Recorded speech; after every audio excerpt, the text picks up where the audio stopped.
కృష్ణుడి లీల మామూలు ఆటలా అనిపిస్తుంది, కాని చివరికి మన హృదయాన్నే మార్చేస్తుంది. బృందావనంలో రోజులాగే కన్నయ్య అల్లరి మొదలైంది. యశోదమ్మ, కృష్ణుడు మట్టి తింటున్నాడు. ఓహో, ఆ అల్లరి చిల్లర మాటలు విన్నావు కదా కృష్ణ? నిజం చెప్పు, మట్టి తిన్నావా? అమ్మా, నేనేం తినలేదు. వాళ్ళంతా అబద్ధాలు చెబుతున్నారు.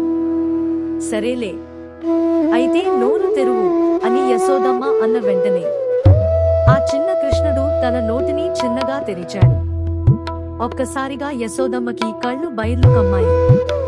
ఆ చిన్న నోట్లో ఆమె కళ్ళ ముందు కోట్లాది గెలాక్సీలు, గ్రహాలు, తారలు, కాలం, పర్వతాలు, నదులు, సమస్త విశ్వం ఆ చిన్న నోటి లోపలే. కృష్ణ, కృష్ణ, నీకు శిక్ష వేయడం నా చేతనవుతుందారా? అమ్మ ప్రేమకు ఒడుకున్నదు. భగవంతుడైనా కొడుకైనా మాతృ వాత్సల్యం